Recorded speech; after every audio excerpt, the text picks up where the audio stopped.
love and understanding. Our working together for a common cause brings us together in peace. We are responsible for the work and outreach of the Interfaith Council of Contra Costa County.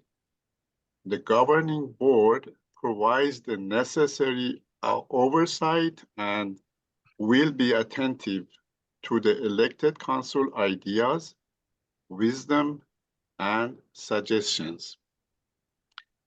We will strive to support and participate in the various outreach programs sponsored and supported by the Interfaith Council.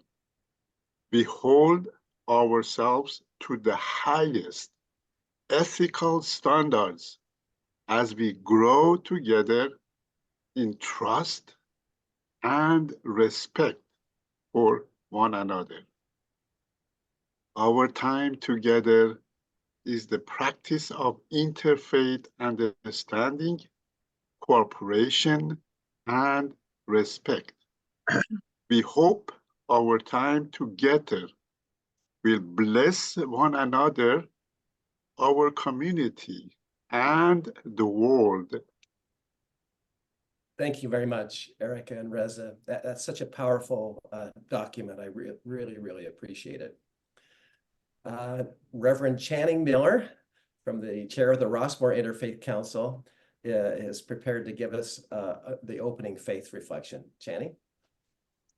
Well, thank you very much. I just want to reiterate, I'm still growing into the shoes that I'm trying to fill, that Susie led the council for, what was it, Susie, at least a decade? About that, yeah. About that. So I'm still growing into your shoes, Susie. Believe me.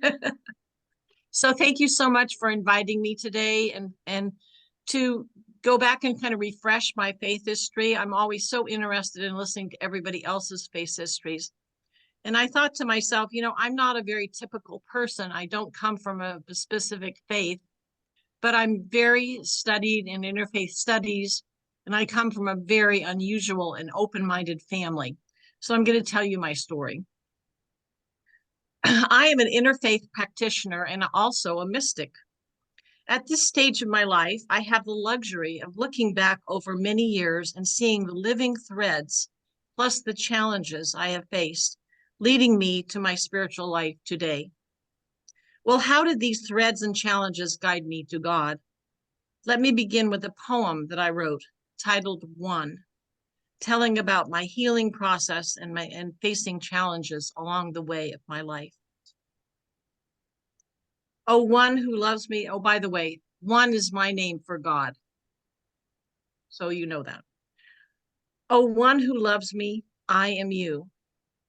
You of many names have revealed yourself, and now the infinite of you has opened the door to the intimate, and I walked through.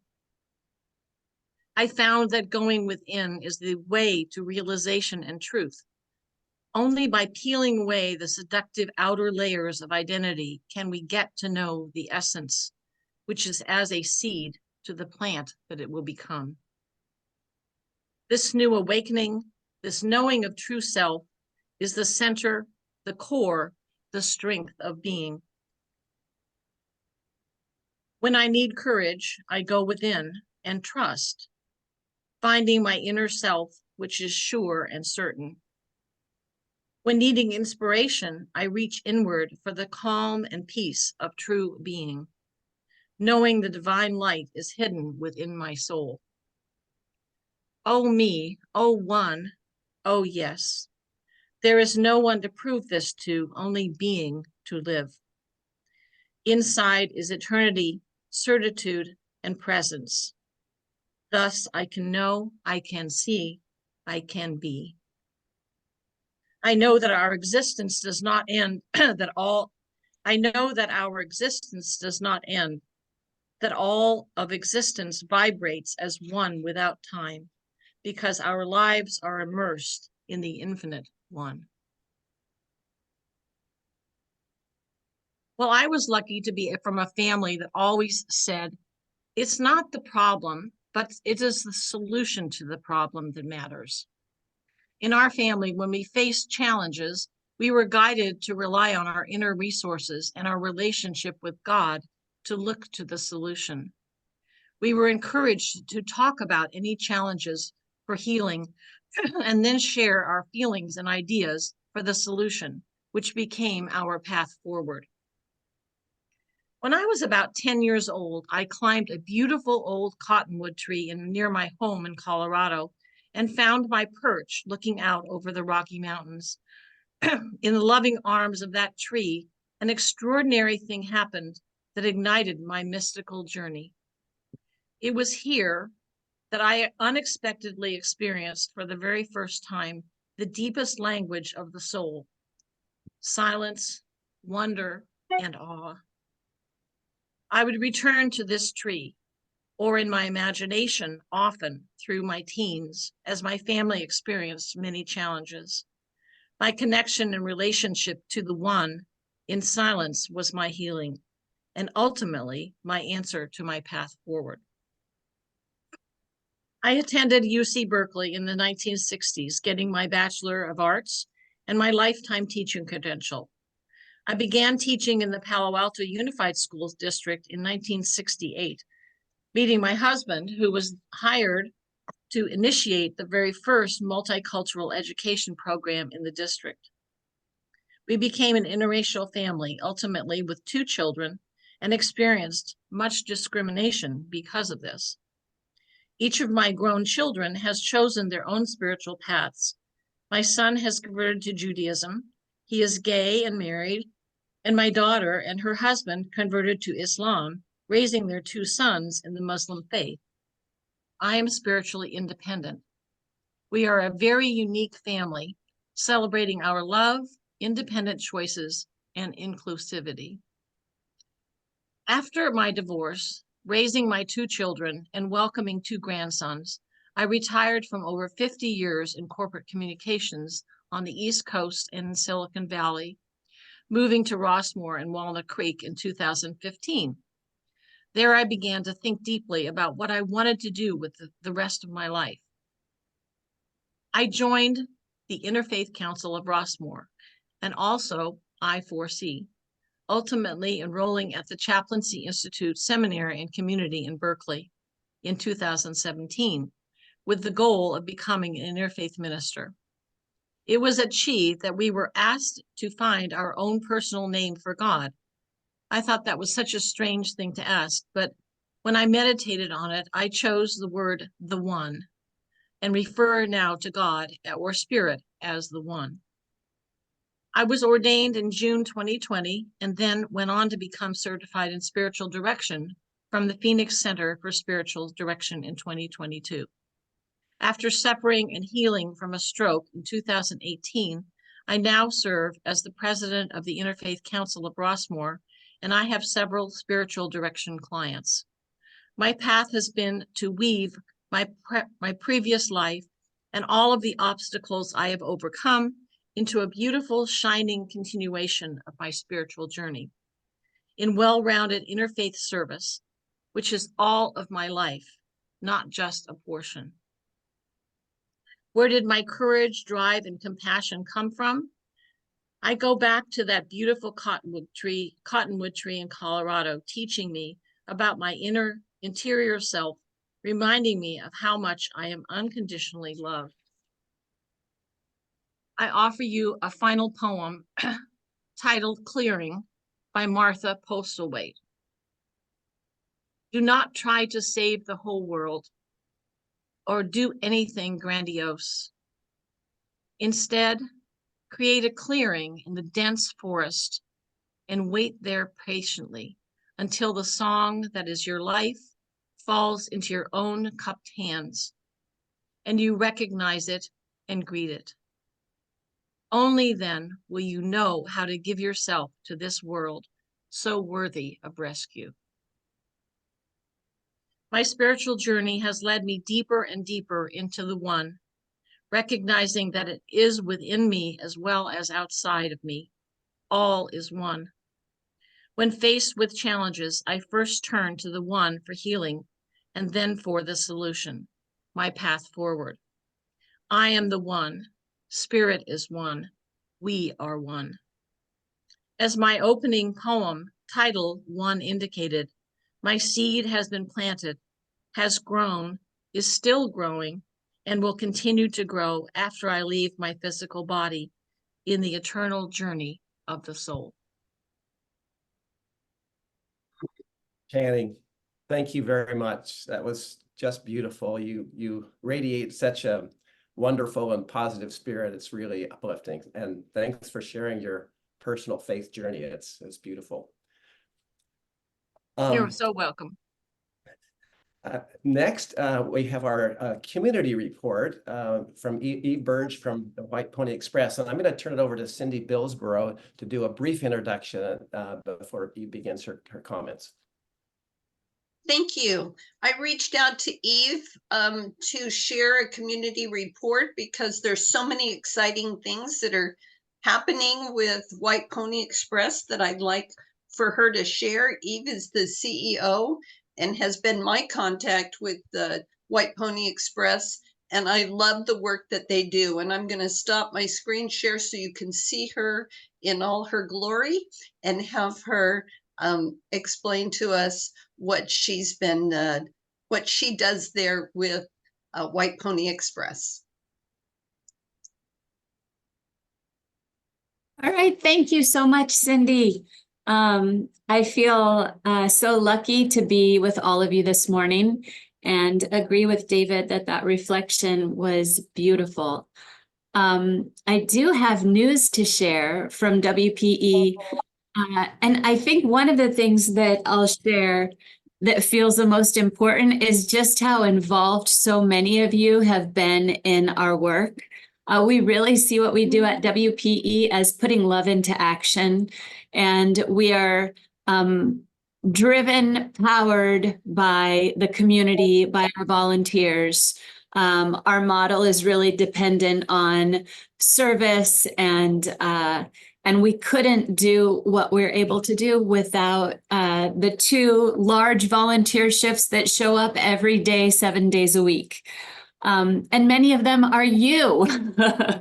And so I wanted to just acknowledge that the Interfaith Council volunteers with WPE as a collective on a monthly basis. We always have opportunities for group service. And then, and many of you as individuals serve with us on a weekly basis. For anybody that doesn't know about what we do, we're a food recovery organization, and really the model, what we do is provide a connection between abundance and need. And what we know is that about 40% of our food supply goes into landfills or is thrown away, perfectly good food that could eliminate hunger 3 times over if there was a process of recovering and distributing it. And so our founder, Dr. Contra, in 2013 came up with just such a model. And for 10 years, we have been growing and serving. I think we're serving about 125,000 unique individuals per year and providing approximately between 8,000 and 9,000 meals every day. The food is fresh, healthy, often organic. Our partners are Whole Foods and Trader Joe's and Sprouts and many, many others.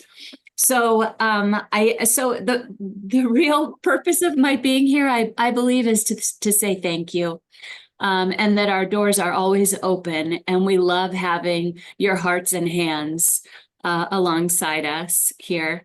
And the other thing is to share a bit of news, and that is WPE, after a 3-year search, has found a new home. And it looks like April will be moving into a location at 2470 Bates in Concord. It's about 6 more minutes down the highway for many of us who are located in central Contra Costa. Brings us a little closer to East County, which is great because that's one of our primary service areas. So the new space, I feel like it's a celebration of our volunteers. When you walk in, I hope you feel the same way I did when I first walked in, which is a feeling of appreciation, respect, and upliftment. We want to have all of you join us and feel, I think what we've done at our current location has been nothing short of miraculous. It's a very narrow, long area where we have equipment and volunteers moving very close to each other. In the new space, all of that is separated. We have equipment in a warehouse. We have food sorting in a large room. We are so excited.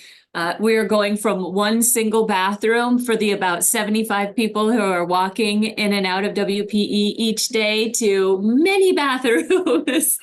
And that's just one small example of a whole list of things that will create more safety, more efficiency. And then for us, expansion. We have over 50 agencies on our wait list for food. They want access to fresh, good food, and we want to provide it to them.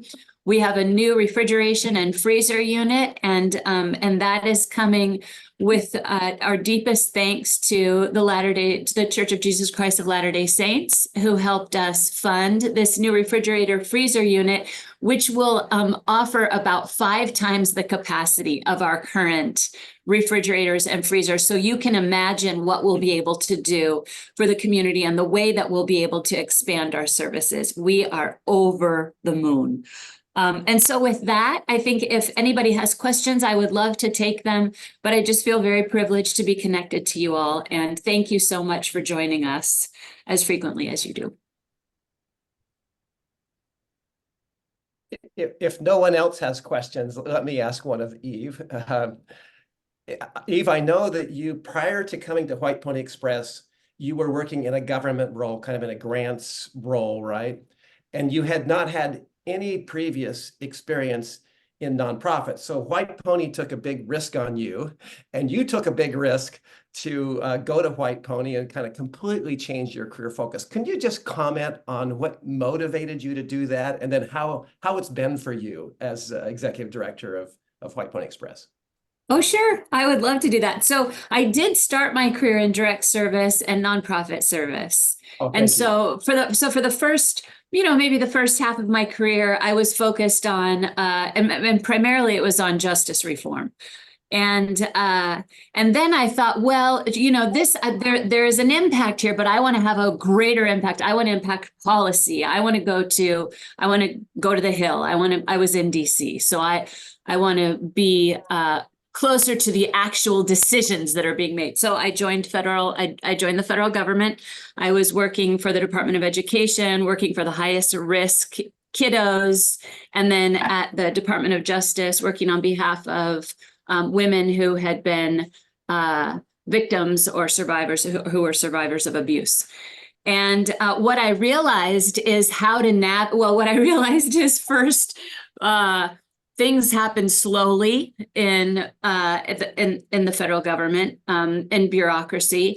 There's a lot of red tape, as we all know. And so you get creative. It really required a lot of diligence, creativity. And then because of the way that our system works, you kind of were renaming the same thing every 4 years approximately. And so I volunteered at WPE when my family moved back to California, and I felt deep in my heart, you all will understand this, that there was no place I would rather be than working for an organization like WPE. And so fast forward a couple of years, and a search firm contacted me, and we went through the process. And David, one of the reasons I feel like this organization was built by Dr. Connor is so that we could use the word yes as frequently as possible.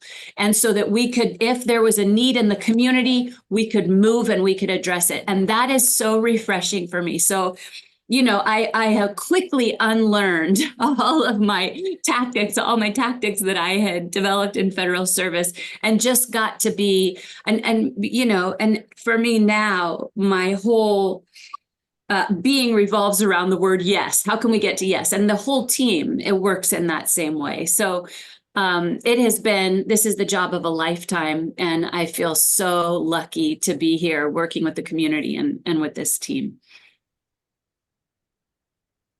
Any other questions from any of the group? If not, Eve, thank you so much for this wonderful presentation. Thank you so much for the work that White Pony Express does and your leadership of that wonderful organization. I think, you know, we on the I Care committee just so love that opportunity that we have to serve at your organization. You make all the volunteers feel wonderful, and it's just so fun. So I just really appreciate what your organization does. So thank you so much. You're welcome to stay on, Eve, for the rest of our meeting. You're welcome to drop off, but we just appreciate you being here with us. Thank you, David. Welcome. Okay, the next item on our agenda is our committee reports. And as a reminder, we have several committees operating in the Interfaith Council, and we at each one of these meetings, we highlight one of those, the work of one of those committees. So for today, Dennis Wasco, who's the chair of the SOJA committee, the Social Justice Alliance Committee, will give a report. Dennis? Thanks, Dave.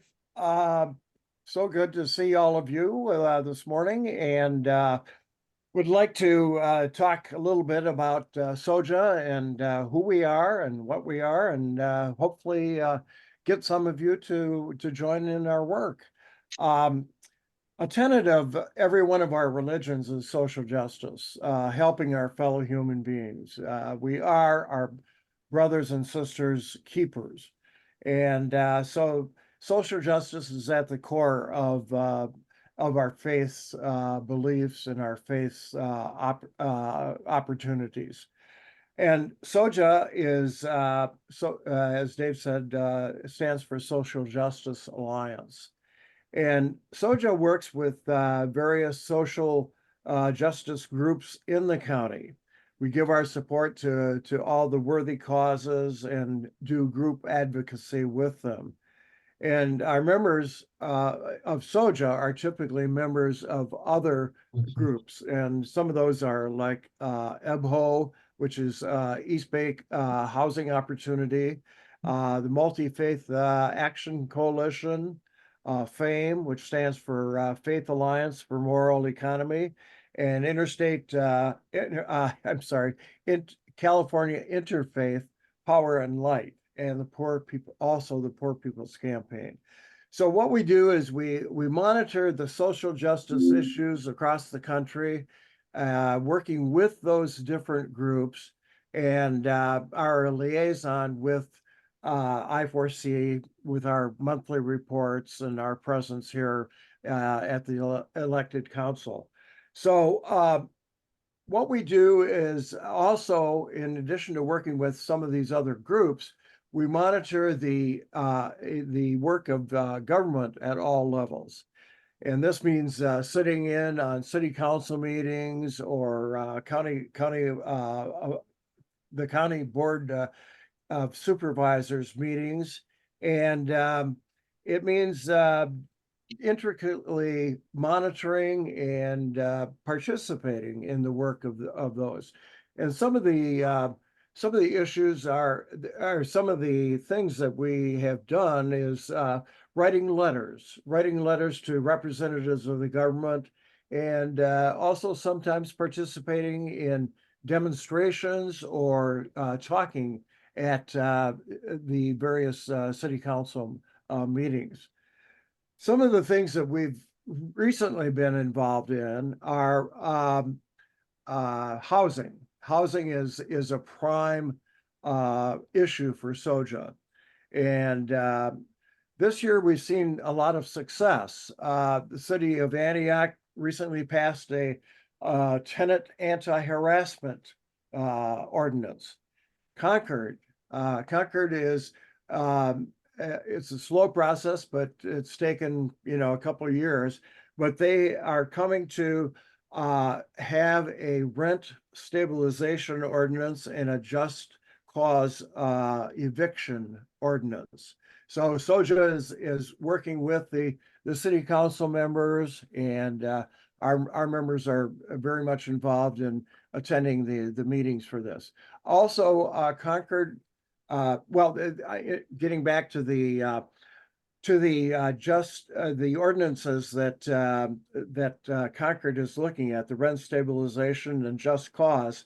They are finally going to be voting on that next Tuesday. The city council, after much public comment and some pushback from landlords and so on, but at the same time, the various interfaith groups, various not-for-profit groups have been pushing for these ordinances. And so finally, next Tuesday, the city council will be voting on it, and we assume that they will be approving it. Also, Concord has been unique in putting together a plan, a strategic plan for the homeless.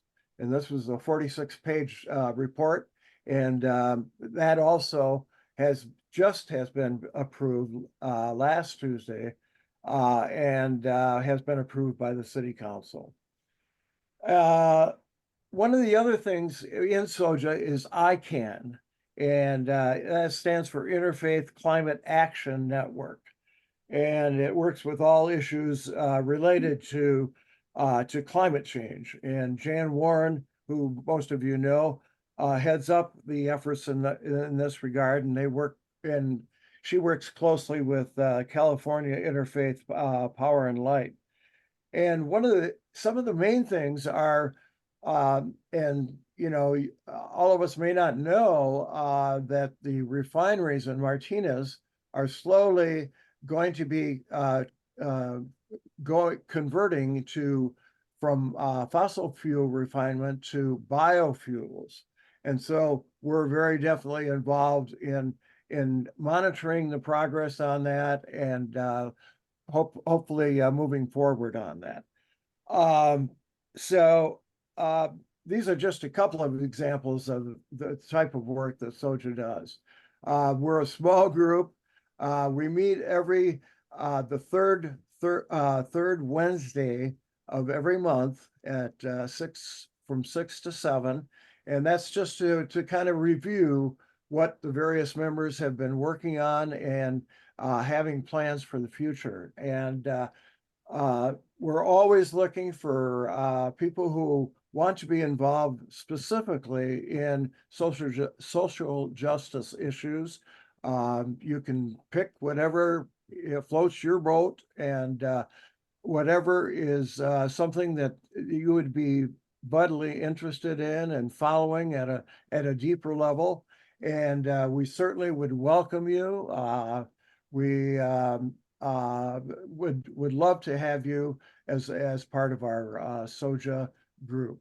So thank you, and thank you, Dave, for having me talk about this. Dennis, thanks so much for that report and the influence that you're having in our community. And it seems like sometimes we get so riveted on national issues that we forget that where we can really have an impact is here locally in our community. And Dennis, thanks for your leadership. And yes, I really encourage people to sort of join. If you have an interest in that sort of change in our community, this is a great way to be involved in that. So thank you, Dennis. Okay, now I'm going to give the governing board report just to provide, we'll do this on a regular basis, just provide an update on our organization and kind of where we're focused. Actually, Christine raised her hand. Oh, sorry. Thank you, Christine. Go ahead. Thank you. Well, I wanted to thank Dennis so much. And I wanted to find out, Dennis, what's the best way that we can keep track of what you're working on so that way we can get more involved?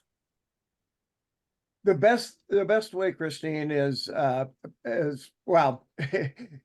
maybe to come to the meeting that we have every the third Wednesday of every month. That's one way.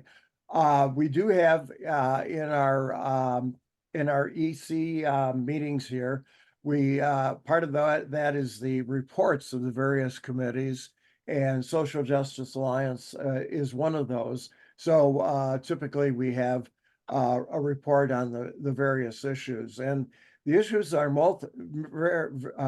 many, and we'd like to have one of the things, and it's going to become hot issue in the campaign. As you can see, it's already heating up, is the immigration issue. So if anybody is interested in that, we would certainly love to have somebody who can be a point person for that. So that essentially is, Christine, how you can know about what we're doing and perhaps get more involved. Thanks. Thank you. Attached Cindy? to our minutes today is a complete report from Dennis as to what they're working on. So if you want to scroll down in the minutes. Thank you. Any additional questions? Okay, let me just jump into the governing board report. As you're undoubtedly aware, the Interfaith Council is going through a lot of change.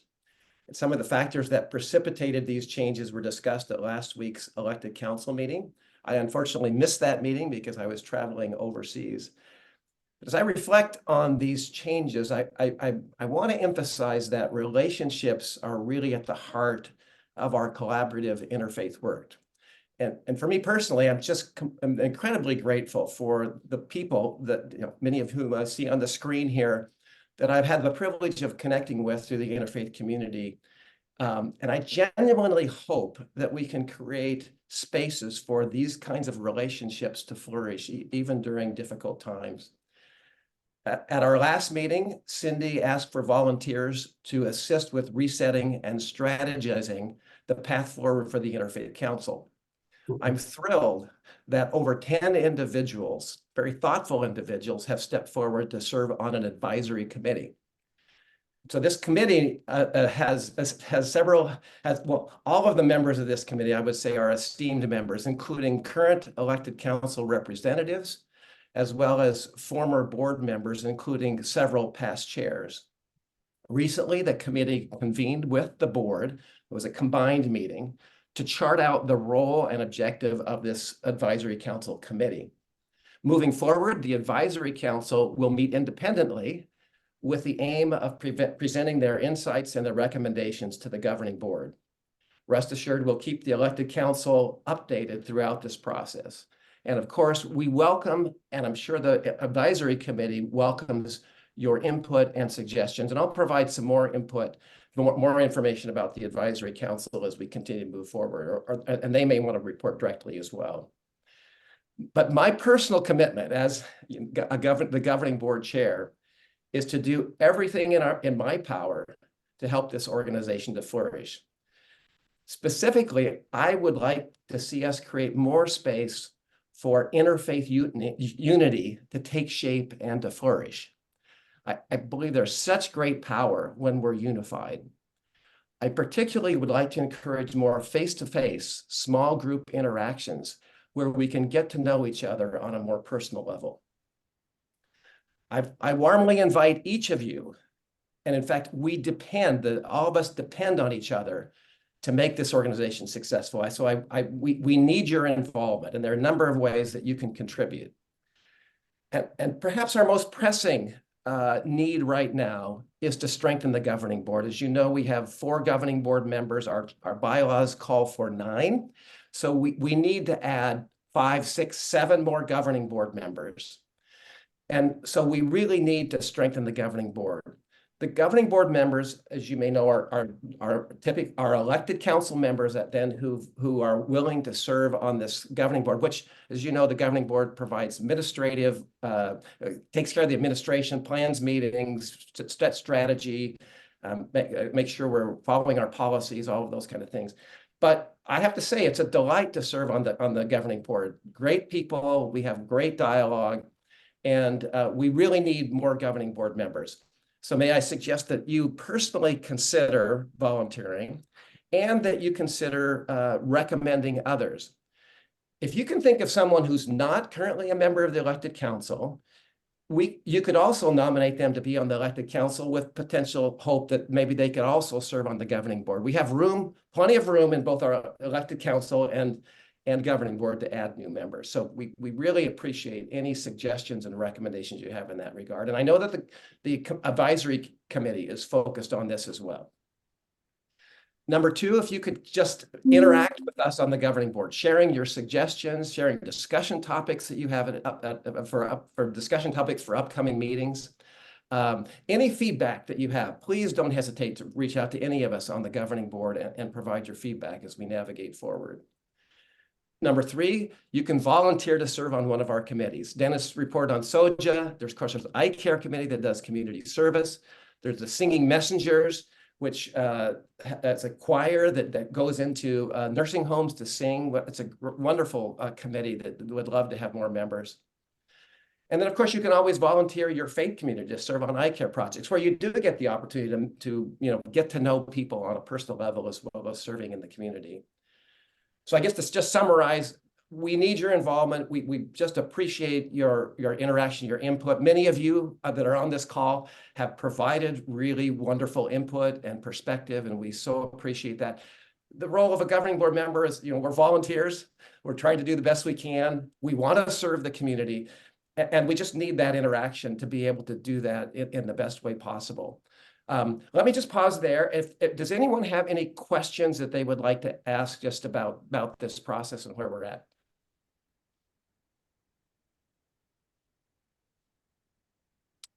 Okay, well, Dave? thank you very much. Oh, yes, Dale. Yeah, just in regards to finances, has it been discussed whether or not to hire someone that has expertise in fundraising to do grant writing, or having one of the prospective new governing board members have some expertise in fundraising? Yeah, and I'm happy to just jump in, and other governing board members, you want to jump in as well, feel free. But we had a short discussion about this at this recent meeting where the board and the advisory committee met together. We definitely want to expand the diversity of the governing board, both in terms of racial, ethnic, and skill set, faith community diversity, geographic diversity. But that skill set diversity, where we can find people that have fundraising and financial expertise, absolutely, that's high on our priority list. Marianne Cropper, who served as our treasurer for many years, would like to roll off the board, and so we need to replace that role, as well as I think would be wonderful to have someone who's very strong in fundraising. Thank you, Pastor Dale. Thanks. Andrew asked a question in the chat about what was planned for the ED position. Yeah, I think that's yet to be determined, Andrew. I think we need to go through this process with the advisory committee, see what their recommendations are.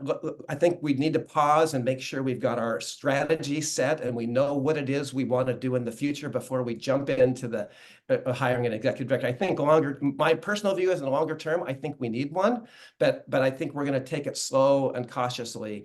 Anyway, I think that's the approach. And I think, Biff Bernard, you had a question? Yeah, to respond to Dale's question, we sort of have to get our governance squared away before we can go out and raise money. A grant writer, can do certain things, but we have to have specific programs that we want to raise money for, and any donor is going to want to make sure that the governance is squared away. So it's on the radar screen, but it's a ways away once we get things squared away. The other thing Dave said, if people have ideas of other things we can do in the community, that an interfaith, we can bring various interfaith groups together, various of our congregations together to work on. I think that's really important, is doing more to address the issues in the community. Any ideas people have, I think we need to share them. Thank you. Thank you very much, Biff. Okay, well, let's move on. We're running just slightly behind our agenda. Our next, this is to me always the funnest part of the meeting, is our interfaith dialogue and our breakout groups. And today, the interfaith dialogue that Cindy's put up on the screen here is focused on service. And the three questions are: what are the core teachings of your faith tradition related to serving others? How does your faith community engage in community service? And how has service to others impacted your life, basically on a personal level? So Cindy, remember when you go to your breakout room to designate somebody, a note taker, and when we get back, we'll ask each of the groups note takers to share the top 2 responses from your group. This is not meant to be a long response, just the top 2 comments. You don't need to designate who said them or anything. Just share what the top 2 thoughts were, ideas that resonated with your group. So let's plan to circle back at 9:45 back to the main group, so we have a half an hour to discuss this. Cindy, are you prepared to send us on our way?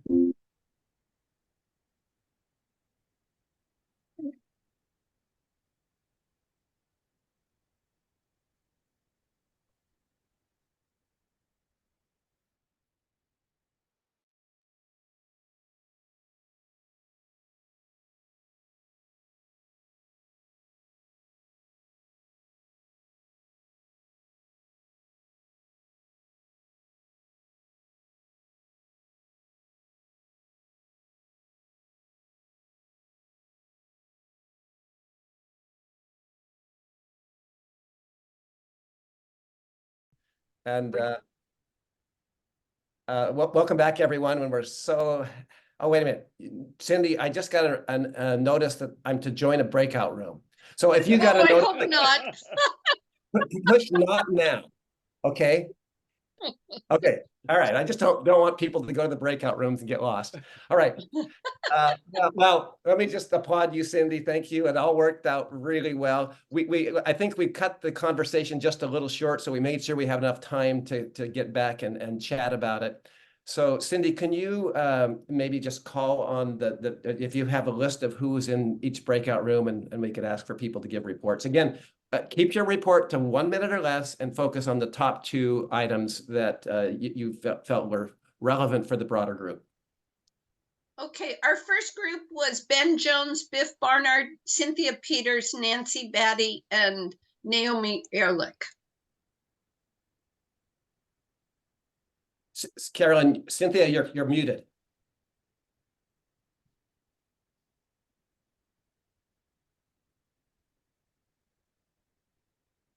Yeah, having trouble unmuting. There we Okay, go. there we go. All right. Well, I didn't check these out with the group before we stopped, so I hope this is okay. But the 2 that I jotted down that seem to really come from each one of us is the idea of accepting all people. And one person mentioned that there are 1,100 groups around the world that they are really aiming to connect with. And then the other thing is that as we get to know each other of different beliefs, we discover how similar we really all are. So those are my 2. Thank you so much, Cynthia. Group 2, Cindy? Amelia, Andrew Charlotte, Carolyn McKenzie, Reza, and Susie Cole. Yeah, so thank you to the group. Wonderful discussion. Trying to capture a few things. One is that life is not, we don't live life solo. We're part of a community, and we're here for a reason. And then and the second one is that our spiritual principles really guide us and motivate us in terms of helping others and for the common good. In the Abrahamic traditions, the idea that everyone's made in the image of God and therefore nobody is better than anybody else, and that we, in partnership with the divine, we can create a better world for everybody. So, thank you. Wonderful. Group 3? Christine Nadeau, Dale Weatherspoon, Dennis Wasco, and Erica Baines. Okay, and I am the speaker for our group, and like everyone else's, we had a very animated discussion. What it boiled down to is that service was a central tenet of all of the different faiths that we represented, and we found that service is pervasive and actually becomes part of our DNA. That our stewardship of the world, our stewardship of the needs around us and response to them. And we were also so grateful for all the opportunities that present themselves all the time, and for really being able to find solutions and concentrate on finding solutions, whether it's hunger or prison or needs for children, whatever it happens to be, both locally and worldwide. Yeah. Thank you, Christine. And then the group 4? Is Carolyn Peters, Channing Miller, Dave Longhurst, and Josie Asensio. Well, I was the note taker, and we didn't have a chance to discuss which ones I was going to report, but I will just say the things that I put a star by. One of the biggest things that came up in the Mormon church was the fact that, based on the history of the church, that it had become very insular. And so the service was really going on within the Mormon community. And there are many things to serve because you have such an administrative infrastructure with schools and hospitals and other things like that. So the effort was being made internally, but now there's much more of a push to have people going outside of their own community, and especially as Dave is being here, and also Josie. Basically, the effort is to work with the interfaith community to get outside of the Mormon community. Let's see. The other point that was made was the definition, the clarification of what is service. And for many years, people thought that just being charitable, just giving money was enough service. But we realized that that's not going to change the world. What we have to do is realize that that's less important than it is having FaceTime, one-to-one relationships with people. So there's much more of an emphasis to, moving outside of the church and building relationships with people one-to-one outside of the church. So we felt that it was good for the government to continue to give grants to nonprofit organizations. That's where the money is important, but for us to go out and to work with people one-to-one. Thank you, Chad. Let me just add that I think Josie from the Seventh-day Adventist community opened up with this idea that their faith has been a little insular, and she's really working hard at getting them outside of their community. And I sort of kind of reflected that same idea for our faith community. And I think we're certainly all working at it. I mean, it's a push, and yeah, I think we all recognize the need to get outside of our own faith communities. Okay, well, thank you so much. And those of you who were note takers, if you would like to maybe even just put your two top points in a quick little email or text, or put it in the chat, anything, just to kind of summarize that so we can get that in the notes to the meeting. Okay, now it's time for community reports. And Cindy, do you want to share the screen? We've got a number of sort of upcoming events that we can summarize here.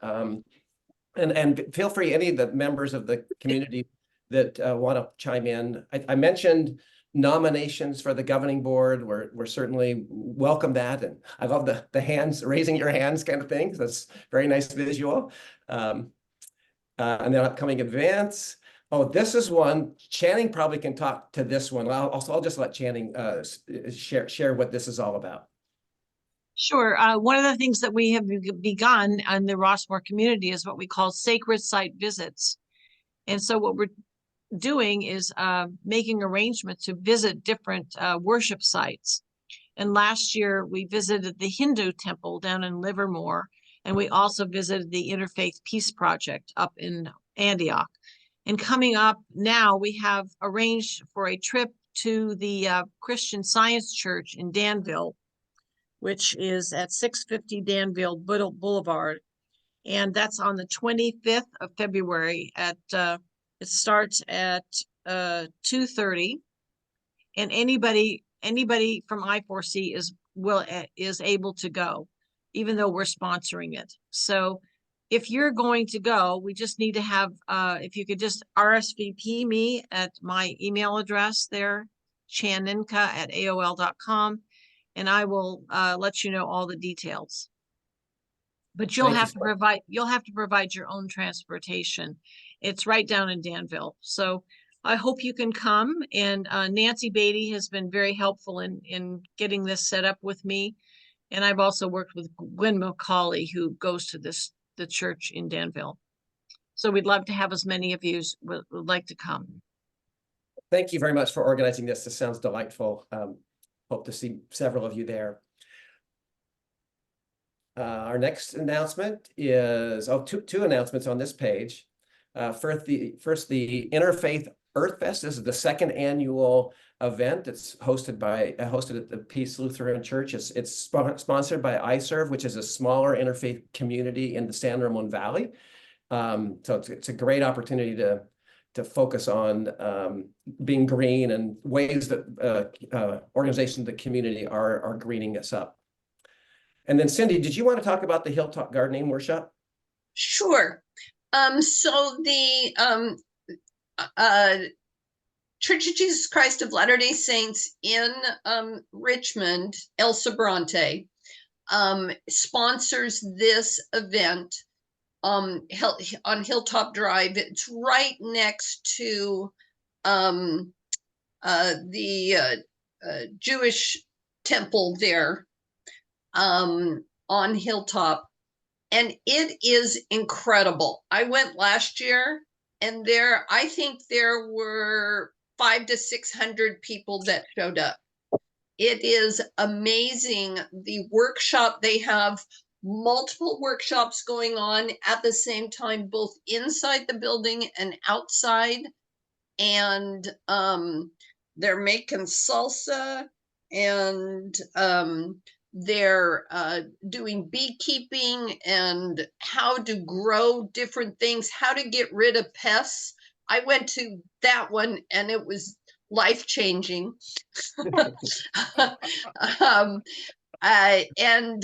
Just a great thing. There are master gardeners there teaching the classes because it's linked with the UC Master Gardener program. And it is 100% something that you want to go to, and go early because they give you free strawberry plants. So Thank you, Cindy. And next slide, but I think we have maybe two more here. You can see the one on the left. The Contra Costa County Fire Protection District is looking for volunteer chaplains, fire chaplains. I had a brother-in-law who served as a fireman, and they need that kind of support. It's a can be pretty traumatic experiences that they engage in the fire department. Church World Services. Let's see this one. What is it? Cindy? Do you know about this one? yes, I was contacted by the volunteer coordinator at Church World Services.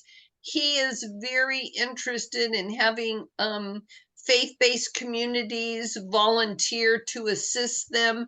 They deal, I went to an open house there. They're now on Treat Boulevard. They are doing incredible work helping newly arrived Afghan and Ukrainian individuals with their resettlement. They have a legal team there. They deal with unaccompanied immigrant children, and they help with housing, food, all sorts of things. He is actually going to come next month and speak to the elected council about it, but he wanted to make sure that you knew about this. If you want to help, if your faith community wants to help, they are looking for volunteers. Super. And we have more. Before we leave, Reverend Pastor Dale posted a flyer in the chat on Black History Celebration. Did you want to say something about this, Pastor Dale? Yes, thank you. Easter Hill United Methodist Church is hosting Black History Month. It's not just gospel, but it's a variety of music, gospel, spirituals, jazz, dance as well.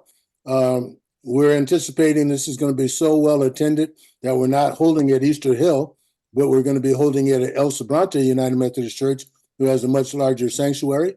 And we're inviting folks from other congregations, places of worship, to sing in the choir. So it is, and they've been rehearsing for a couple of weeks already. So it will be an intercultural choir, if you will. And it's going to be a fantastic day, but it's February 25th, of last Sunday in February at 4 p.m. at El Sobrante United Methodist Church. So we have folks from the Methodist Church, Presbyterian Church, from the opera and all that will be singing. Awesome. Thank you for sharing that. Okay, Beth, yes? Just before we go into the benediction, I'm one of a number of people on this call who are volunteered to be on the advisory committee. And I think it's important, we need feedback from everybody as to what we can do. Let's re-envision I4C. What can we do to deepen the relationships between the members and between the congregations that are involved with I4C?